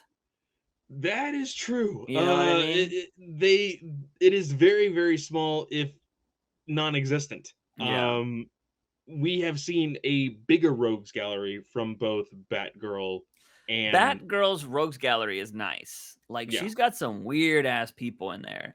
And if you're just going off the Gail Simone run, like I'm cool with that. You're fighting your brother. You're fighting the what is his name? The one that can manipulate his body, and he was like in the Flash. Mannequin. I don't think his name's Mannequin, but Marionette maybe. I don't know. I don't remember what his name was. But like she fights a lot of crazy people too. But if I was being honest, you don't have them listed here. I'd pick a Batwoman over all of these. Ooh, yeah. I want to fight La Llorona and shit like that. Like she has the spooky characters, and I'd pick her over all of them. Also, again, send me fucking overseas to Afghanistan as Batwoman beating shit out of people and stuff like that. I could see like a flashback part of the game where you're like they send her to the war times, like because a lot of people forget that she was a military soldier. So and her dad's like a big general type dude or whatever. So that would be crazy. Moving on to Nathan, who says, what Batman book would you read just based off the title? Batman the Baby Shower, Batgirl Threading Themyscira, Alfred the Wedding, Red Hood, Heir to the League. Batgirl is treading Themyscira. Treading, my bad. Treading Themyscira, like, does she wash up on the beach or is she spying on them? But again, the story doesn't matter, so it's just off title. Because here's the thing about comics, though, it usually comes with the cover. Yeah, it does come with a cover. You know? Well, I mean, it depends. Because if you go to a Barnes and Noble, you're just reading the spine. You're just reading the spine. When it comes to a comic book store, they show the cover and they kind of present it to you. Just looking at the title, Red Hood, Heir to the League, I would assume League of Assassins. Yeah. But if you were to make it a twist and be like, hey, he's joining the Justice League, be weird but interesting. Yeah. You know? Yeah, because here's the thing. Batman the Baby Shower, I'm like, oh, that's probably like a kid's book. Like, you know, it feels weird. Batgirl, I'd be like, what is she doing on Themyscira? I might pull it off the shelf. Alfred the Wedding, I'm assuming it's about Batman and Catwoman, but I'm like, already read that. So Red Hood, Heir to the League, I'd probably pick that one. Because I'd be like, yo, what does that mean? I was like, I want to check that out. But yeah, if I saw all of these, I'd pull them off the shelves. But if I was only like really gonna pick one, I'd probably Heir to the League. Same. So let's see. Moncray says, with November coming up, how would the 4 Robins handle No Nut November? I'm gonna say the 3 Robins because Damian is still a teenager. He is underage. Not even gonna go with that conversation. Yeah. Although he's the most like Batman, so he'd probably win if he was of age. I'm just saying. He's a mini Bruce Wayne. He's like so serious about shit because he would call you weak. He would think you are weak. I will say this. Tim and Dick are both in relationships. Yeah. And Jason isn't. So I think Jason seems like a playboy though. He does, but I mean, I think he would be the one alone in his apartment, you know, watching. I don't know. Here's the thing though, like just assuming they're all single, I don't think Drake's doing it because he's got coming from both sides, men and women. Yeah. GG, he's done. Then you got Robin, like he's got different types of women. He's like, not really feeling human women today. I'm gonna go alien. I got Gorilla over here. Like, you know what I mean? Like, Dick Grayson's crazy. So I just feel like, because my thing is, I feel like Red Hood, if they were all I mean, I think if they were genuinely all trying, they'd probably be successful because they're just like that crazy. But Red Hood, I feel like, is probably doing crazy enough shit that he's not even thinking about it. He's True. probably out I like think fucking so. killing Yeah. people, robbing people, doing whatever he's doing, and just having a good time. And not he'd be like, "Oh shit, it's November." You know what I mean? Like he probably would just be whatever. So yeah, I don't know. I think that'd be funny. That is very true. Yeah. You had Stephanie in there though. Who's winning? She's gonna make Drake lose. Let's see. We got Eduardo de la Cruz. Andy, there's morals, there's codes, and it's a bad joke. Clay Juice, what the fuck are you talking about? And why are you in that ridiculous wig? When the chips are down, the civilized people, they eat who would win. I gotta say, the one-liner who would wins were better. I like the scripts, I like the creativity, but I'm just saying the one-liners were better. Rorschach versus Hush, Chainsaw Man versus Wonder Woman, Killer Croc versus Venom. Are we getting Batman Beyond Killer Croc? Because that's a crazy Killer Croc. That's like nearly Godzilla right there. So here's the thing. Chainsaw Man versus Wonder Woman is intriguing because she is a demigod. Mm-hmm. But he's like a demon god, pretty much. So yeah, he's got the powers of one, I should say, at least. So I guess you could also say, like, I don't know, man, because Deji's already done some crazy shit in the show. If you're just going based off the 12 episodes, I don't know about that one yet. Rorschach versus Hush, though. Hush beats his ass, right? I would say Hush beats his ass. Because Rorschach is cool, but like, besides human people, who was he really? He didn't fight anybody powerful. Whereas Rorschach, he squared up to Dr. Manhattan. And we know what happened. Yeah, but he didn't give a shit. Like, that's true. But has Hush gave a shit? You know? He was able to trick Batman's rogues gallery. So, like, you think he's gonna have trouble with Rorschach? Because here's the thing, he could fuck with Rorschach by making his face. And so, like, when he takes his mask off, he's like, "You're not stuck in here with me." And he's like, "No, I am stuck in here with you. You're stuck in here with me." And then they just go back and forth. And, you know, it's just crazy. I think Rorschach might be just crazy enough. Interesting. I've seen Hush use crazy weapons and stuff. I'm going to say Hush here. I like Rorschach. I think this is the one that we disagree on. Okay. You say Hush, I say Rorschach. Okay. Chainsaw Man versus Wonder Woman. Wonder Woman has fought some crazy people before too. Chainsaw Man's insane. I'm just gonna say that. It's insane. But I think. So here's the thing. Can Wonder Woman be damaged by chainsaws? I think Wonder Woman has the upside of distracting Chainsaw Man with her cleavage. That is a fair point. That is a fair point. Just right there, GG. That is a fair point. And she likes to talk too. That is fair. I could give. You know what? I'm going to say if it's full out, blown out battle, I'm going Chainsaw Man. If they actually talk beforehand, Wonder Woman. Yeah. She has the power of persuasion. Killer Croc versus Venom. Can I use Killer Croc from Batman Beyond? That's the thing.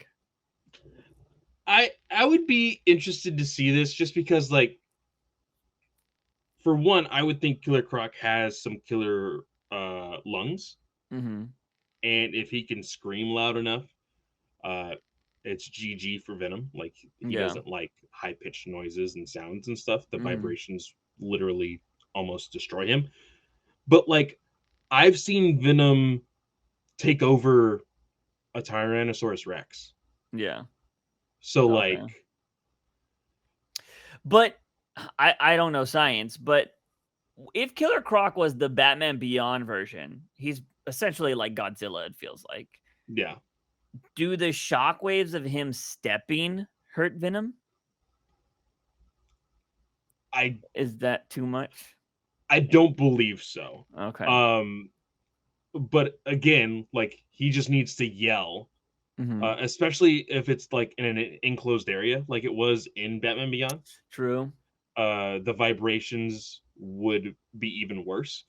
Uh, Being out in the open probably would be a little more advantage to Venom, Mhm. but anything that size, man, I think I would have to go Killer Croc. Yeah. Yeah, I don't know. I would definitely go Croc as well. Although I think that would be very that's stuff people could argue about in the comments because I feel like a Yeah. lot of people would go Venom there for sure. Um, and next up we got Alexis Barrera that says if Michael Keaton, Christian Bale, Ben Affleck, and Robert Pattinson weren't cast as Batman, but as Batman villains instead, which rogues would they have played best?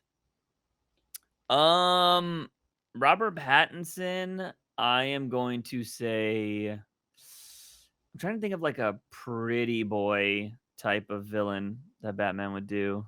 I feel like they would make him like the Riddler or he's I guess he's lanky like Scarecrow though. Imagine him in I the was gonna say Scarecrow I could outfit. see either Scarecrow or Riddler. An easy out would be Hush.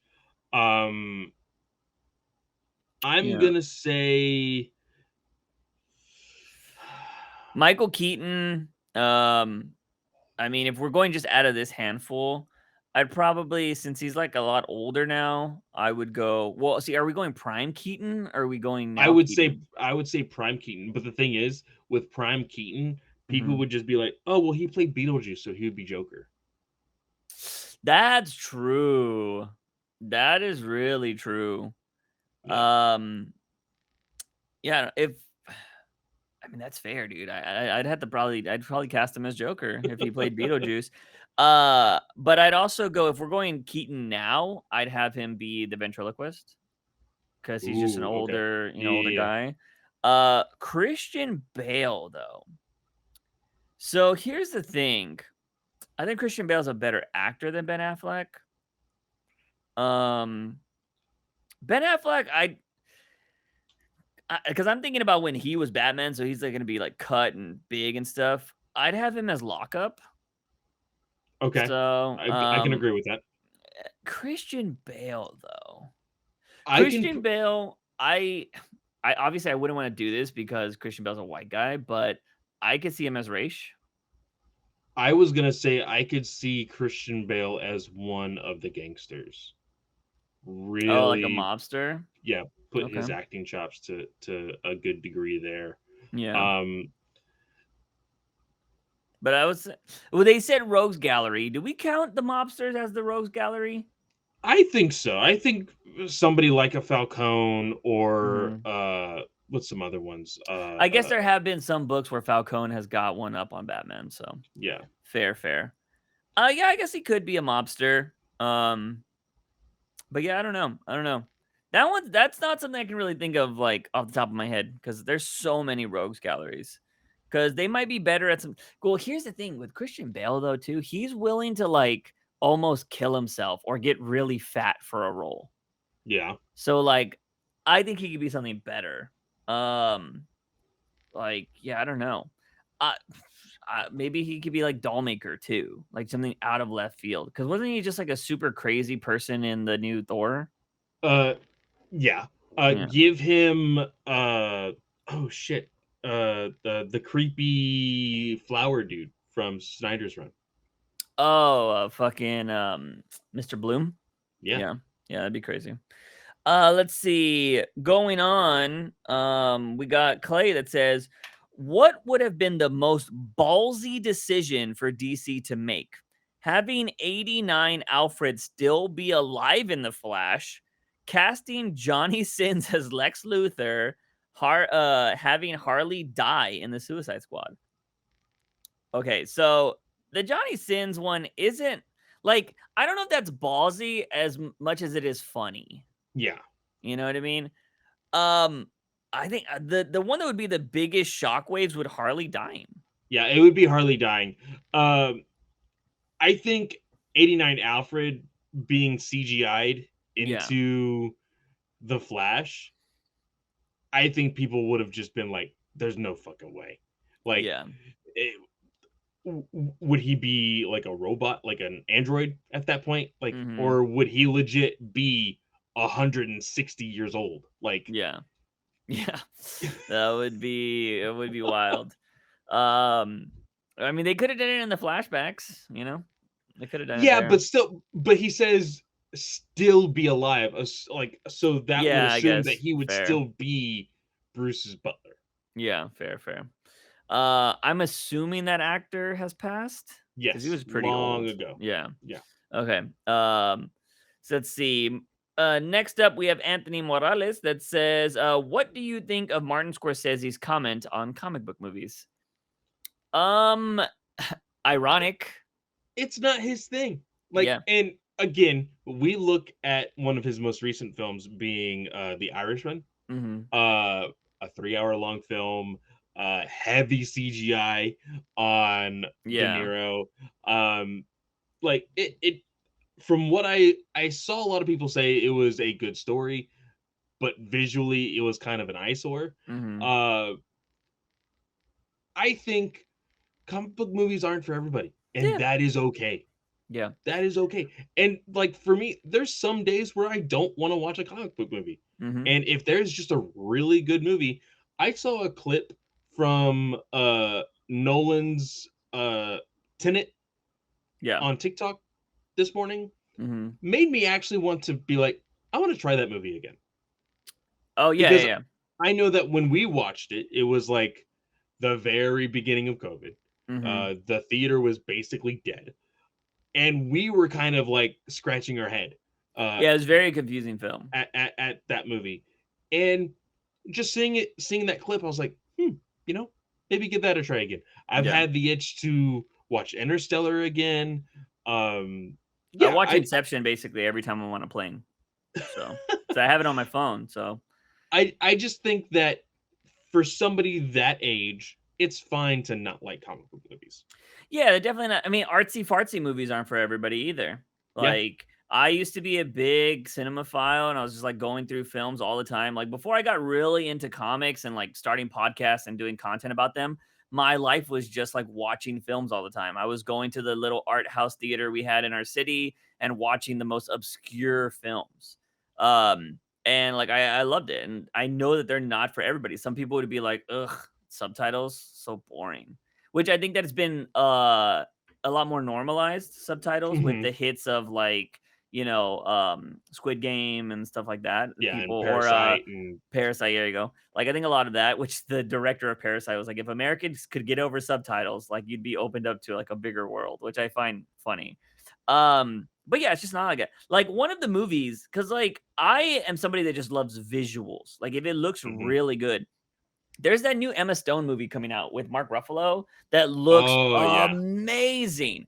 I just hate that every headline was talking about like Emma Stone gets like super fucked in this movie or whatever. Like they were just talking about these sex scenes or something that happened in this movie. And I'm like, Hmm. dude, I didn't even need to know that because like this film looks gorgeous and I Yeah. would go watch it for that. And like I don't know when that movie comes out, but that is definitely something I want to check out. And I love those artsy types of films. And so, but I know there's a lot of people that are like, no, don't give a I fuck. cannot wait until James Gunn uh gets somebody to make like a very artsy fartsy movie Hmm. within the DCU. Yeah, And Martin Scorsese goes to see it not knowing that it's a DCU movie and yeah, likes it. Like that would be, that'll be the day. Like yeah. I'll be like, fuck yeah, that's awesome. Well, Martin Scorsese is also saying he's like, I got like two more films in me if I survive, like, which is crazy. So James Gunn need to hurry up if that's gonna happen. Yeah. But last up, we got Tiny Beauty that says, "What hero needs their own Arkham series?" And I'm assuming the video game. Yeah. I mean, Superman, like, Yeah, I think we've had different variations of this question before. yeah, I think we've talked about how a Green Arrow one would be kind of dope. yeah, that'd be Uh, fantastic. we are still like we're still waiting for any news or update on the Wonder Woman game, to see if that's going to be anything like a uh, viable franchise to Mhm. to actually go through with like a trilogy or anything like that. Um, Static Shock. Oh, that's out of left field. Yeah. Yeah. I saw that an issue came out this week, so I was like, yeah, Static Shock. I think that would be kind of cool. Yeah. I wouldn't mind like a military game like, Sergeant Rock or the what are they called? The one that Spielberg was supposed to do. Oh, The Black Hawks. Blackhawks. Yeah. Something like that. Like give me something different, be kind of cool. But I just think Green Arrow in the style of The Last of Us would be amazing. I think it would be really dope if you do like a Blackhawks game Mhm. and the featured characters to like help you would be like Wonder Woman and the Justice Society. Like you Yeah, that'd be play kind of as cool. the Blackhawks, but like your plane's about to go down and you get saved by Alan Scott. Like I Yeah, think that would be pretty dope. that'd be pretty fire. Yeah. Yeah, if you're never gonna give us the movie, you might as well do something like that. Cause then it's just like, oh, you're just making Call of Duty, Yeah. with superheroes in it. They got fucking Nicki Minaj in there twerking in the game already. So like what else can they do? So yeah, that'd be kind of cool. I'd be down with that. But that is all the questions we have for this week, ladies and gentlemen. So yeah, appreciate all of that. Also, if you guys haven't went to the YouTube channel and subscribed, you should go do that. We're about to cross 300 subs. We're at 298 right now. And yeah, go check out the other content we've been putting out there. But yeah, moving on to the comics news. Or comics, not news, but like comics to review this week. We only got two. And fairly quick reads. I was surprised because I'm pretty sure I saw advertisements and or creators talking about it. I thought Brave and the Bold came out this week. Yeah, I don't know. But I also saw Gerard say that he didn't push enough for 5. And so if it came out, I mean, we didn't see it. So Yeah, like I don't know what's going on there. But we have 2 books if Brave and the Bold did come out or cuz we also missed Gargoyle by a week. yeah. So like sometimes we just don't see it. Again, we're operating on getting stuff the week of now where before we had it a month in advance. So like Yeah, which by very the different. way, King's Wonder Woman sold out. Yep. Anything that you find out in the wild is one of the first editions of issue number 1. So Yeah. if you find it, keep it. Yeah, pretty crazy. I wonder if they're all sold out at the comic shop that you used to work at. So, I don't buy loose leaves anymore, so I didn't care, you Yeah. know. But like, it's been getting rave reviews. I, Um, w- I would I would like to at least have that first issue. yeah, I thought about it, but I'm like, this is how they get you. They get you with that one good issue, and then you're like, well, I mean, I could buy another one, but no. Anyways, let's go ahead and talk about issue or chapter 7 of Joker, which, again, these are very fast reads. Essentially, this whole Joker book was just, I guess, the frustration you feel as a parent at times. Oh yeah. The fact that like he he was like building something for the child and then like just around the corner the baby is there just like sucking on his pacifier. He's Hmm. like, God damn it, like just stop sucking on this thing. It's gonna ruin your teeth anyway. Yeah, And like the baby's there just like, what did I do? He's like, oh, yeah, I'm so sorry. I didn't mean to yell at you. It's just been really frustrating. I'm sorry, blah, blah, blah. And he's talking about like the excitement that he used to have with Batman. He's just like, man, like I just need it that much. Like I hmm, it's just so far away. And I love this because then on the news, Bruce Wayne's disappearance comes up. yeah, And for a split second, Joker's like, wait a minute. Nah, that could never happen. yeah, You could never be Bruce Wayne. Uh, yeah. So I think that is pretty cool. And then they're talking about like daycare is going to be paid for or something like that, or something along those lines of the Bruce Wayne initiative or whatever. And so he's like, oh, you're going to be in daycare. Like, I got the vibe while reading it, like, I'm going to finally have some free time because you're going to be in daycare. Juice. Abby and I are searching for the cheapest daycare that we can find. Yeah. And like right now, Abby is like in her like third interview Mhm. for like a corporate job, and so we're like, Oh, oh, we okay. can afford daycare. Like Yeah. we are waiting for the days. Especially like I told her, I was like, I can like be more focused on content creation at that Mhm. point. Like I wouldn't have to like have her attached to my hip like literally all day. Yeah. So yes, this goes through every parent's mind. Yeah. So that's happened. So he's like dancing so much so that he does the Joker dance down the stairs in this book, which I found hilarious. And then he's like, "Oh fuck, I left the baby alone." And so he runs back to the apartment. He's like, "I'm so sorry. I didn't mean to do that. I got a little carried away." And then he puts him in the papoose or whatever that thing is called. And then he starts talking to the guy that was telling him like, "Oh man, you need to get a daycare." And he's like, "But you need a name." And he's all like, what if we call him Bruce? And like, so I'm just like, okay. But he calls him Bruce Strike, or he just says Bruce Strike you. At first I thought his name was Bruce Strike, but it's like, how does Bruce strike you? Like asking a Yeah. baby, like, what do you think of the name Bruce? And so, yeah, so Joker's essentially recreating Bruce Wayne from this whole thing. I'm curious on how long this story will go. I I could see it like we've talked about the possibility of like getting like teenage Yeah. angsty Bruce or Batman or whatever. Um I could see this if it is successful enough. I could see this all the way up until there's a moment where he is finally an adult. But I can also see if it's not successful, them quickly finding a way to age Batman up and Yeah. then ending the story there. Yeah. I do think that there is gonna be, jumps in time, because I think eventually this is gonna get down to one of those things. I think the ending is very predictable, I think, where Joker is just gonna end up having a different type of affection for Bruce as a father, opposed to not being, somebody that wants to fight him all the time, you know what I mean? Yeah. He's like, "I saw you grow up, like, I know who you are."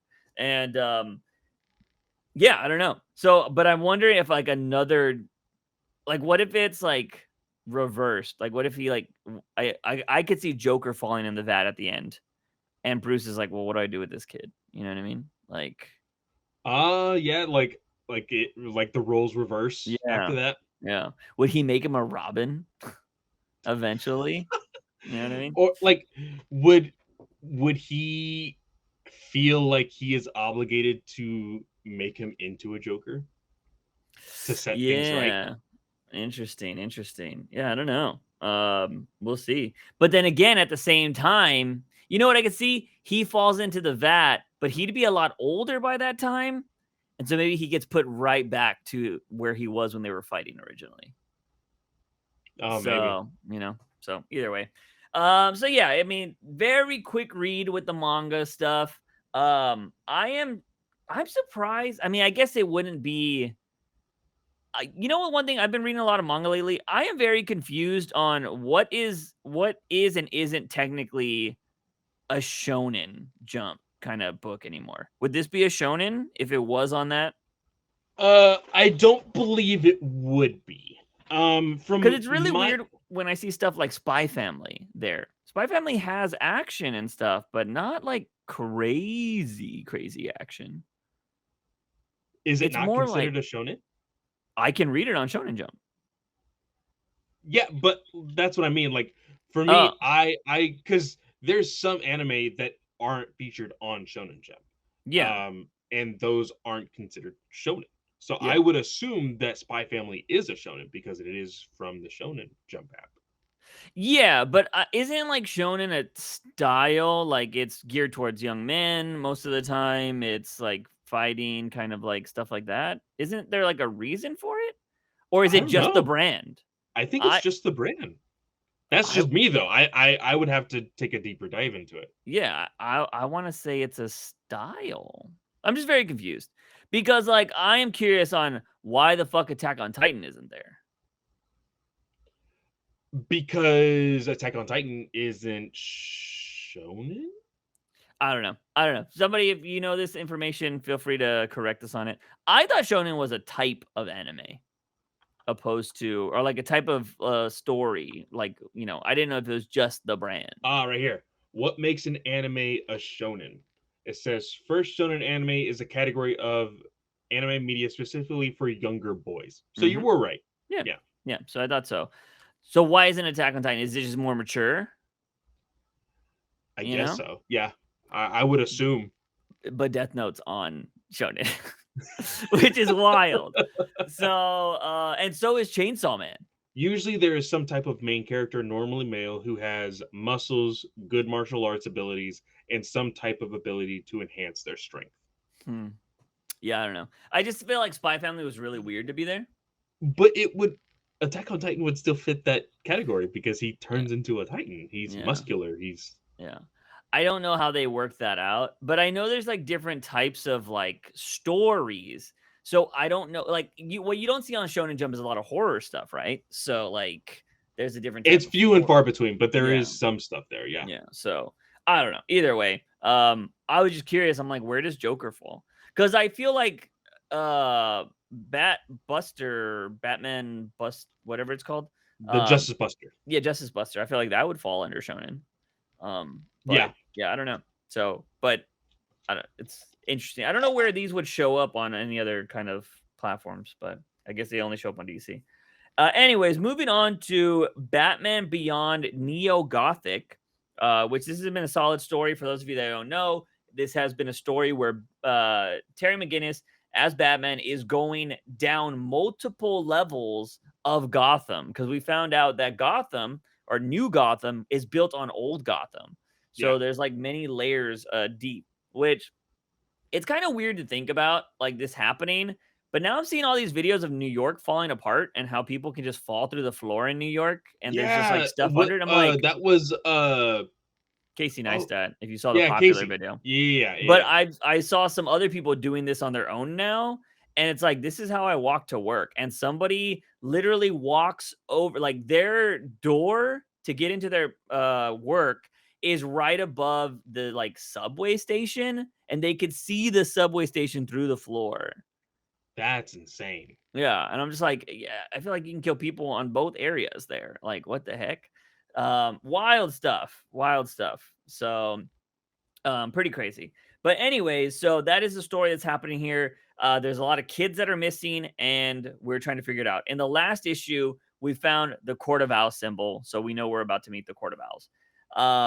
The you know, I like when they start the panels the way they start this book off, where it's like four solid ones, and they're kind of telling the story in between the panels instead of in the panels, Yeah. which I think is kind of cool. And it's just Terry opening up the logo for the Court of Owls.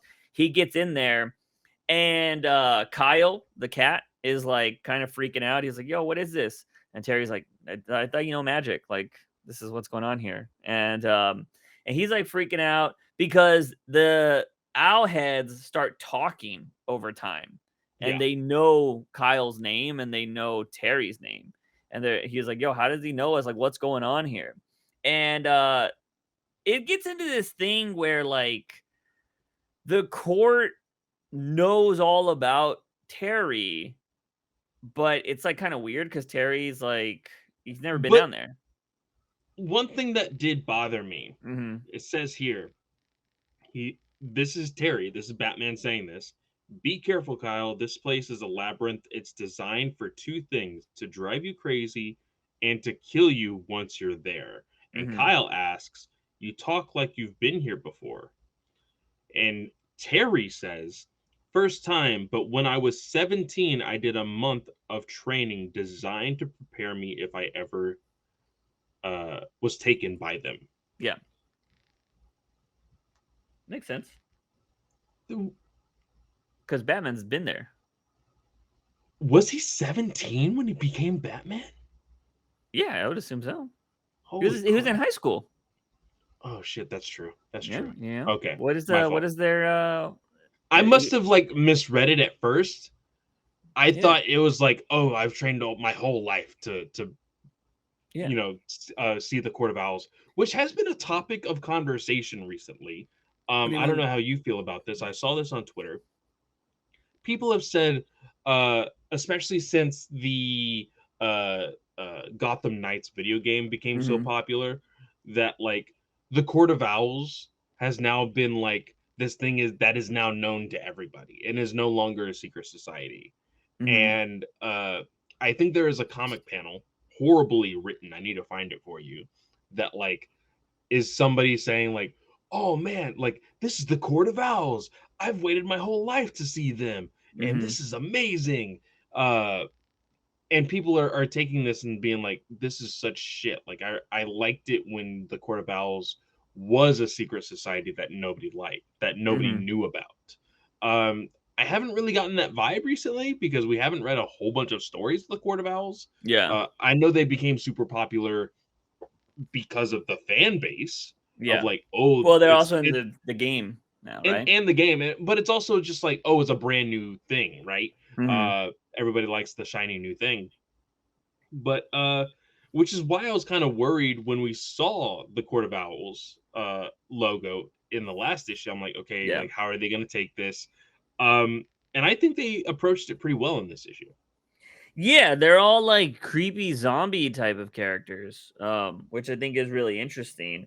It kind of seems like they're living off of something too, and they kind of say that it's necessary, right? Because like Yeah, they're like, we need the kids for a reason. I don't know if they're gonna like revamp themselves by stealing the kids or whatever, but we find out that the Court of Owls have their own Batman, which is interesting.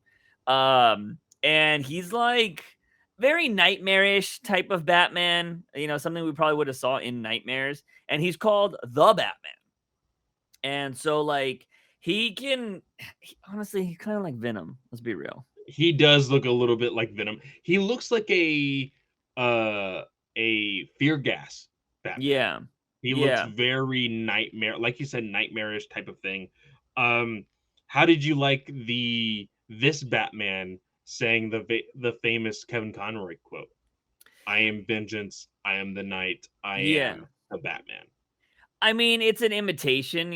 I think imitations are always gonna say that. It's gonna Yeah. be this is ChatGPT right here. So like it's what they're gonna do, right? And then you have like the Court of Owls just kind of like egging them on, just kind of saying their little things like we will grow and stuff like that. And I it kind of get the vibe that like, you know, did Batman deal with this before? Because Well, Terry it says Bruce locked you down here for a reason, and I don't care what the mushroom says, you're staying in the dark.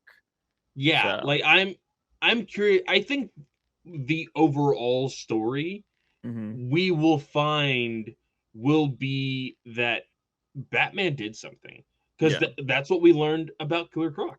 That yeah, it was the Wayne Foundation that has like housed him. He is mhm, protecting something. Like that was the big thing that we learned last issue. Here, we are finding out that Batman put the Court of Owls down here. yeah, Again, I think even though Bruce Wayne is dead, his legacy is like the big thing with Batman Beyond. yeah, And they're really playing that part with this series, which I do like. It mhm, keeps him alive in some sort of fashion. But I think like the biggest thing will be that uh, that Batman slash Bruce Wayne had something to do with why these villains of old are mhm, doing these things to these children or taking these children. yeah. I'm just glad this Batman wasn't Lincoln March. It So, crossed my mind that's what I be, thought it was gonna be. because he says something that kind of alludes to it. Mhm, He says something like right here because he mentions the Talon. mhm. Like he says something like, "I am not the Talon that I once was," or something like that. Well, he also said Bruce Wayne was a failed experiment, so I was just like, "Oh, what does that mean?" Yeah. You know? So I was like, "Oh my god," because he's in the shadows at this point, and I'm just like, "Oh, please don't be Lincoln March. Please don't be Lincoln March." Because Lincoln March would have been like hella older, or like, he would have been Bruce Wayne's age essentially. But he's also Hmm. a Talon, so he probably wouldn't. So yeah, I don't know. I thought this was crazy. It's a lot of fighting that ends up happening, and you know, he's Terry is telling Kyle like, yo, what about that whole magic stuff you got? Like, what do you got going on? Like, you gonna help? And he's like, I paid you to, like, get me down here. And we find out he's kind of asking him, like, I think throughout the last few issues, like, how'd you learn magic? Like, he's Yeah. like, and he's been kind of alluding to it. He's like, oh, all the cat boys have magic. Like, this is the first time you ever known this. And we finally find out where he learned magic from. Because he's like saving Terry with this like orb of magic. And we find out that it goes through these black and white panels where somebody's holding him a cigarette. And he's like, I learned everything's a trick when it comes to John Constantine. Yeah. And we have this old ass John Constantine. And I thought that was the perfect place to end the issue. I was like, that's where you end it. Like, you get me interested with the next one because I'm like, oh, why is Constantine there? But no, they kept going. I'm like, no, you should have saved this for the next issue. Yeah. And then he kind of talks about how Constantine betrayed him. And he was like, he just gave me all of his problems or whatever, essentially. Like, one thing that if you read a lot of John Constantine stories, John Constantine is not a good person. No. He does, like, he'll do favors for people and whatnot, but he ends up screwing them over because John Constantine is a selfish human being. Yeah. And he did, what he always does to this cat, to Kyle. Essentially, what Kyle explains is that, like, he basically, when he finally died, he Mhm. left all of his curses onto Kyle, Yeah. which is fucked. Yeah. Kind of sucks. And so what ends up happening is they fall through the ground. So they're falling to another level through Gotham. And they're just kind of, they're saying this, like, a lot of stuff you hear with Batman, like falling into darkness kind of stuff. But what we see is this glimpse of what we're going to assume is going to be the new Batwoman, more than likely, because we see his female companion, because I don't know if they're technically dating. I kind of get that vibe. But his female companion who's helping him in this whole crusade, she's like worried about him because they can't get hold of him. And then she looks at an old Batman outfit, and then it's like a close up of her face. So we can only assume that she's going to go down to find Terry, and she's going to be a Batwoman. Yeah. So yeah, very interesting. Maybe that's why they didn't want to end it right there on John Constantine, because she's gonna be the next big reveal in the next one. Who knows?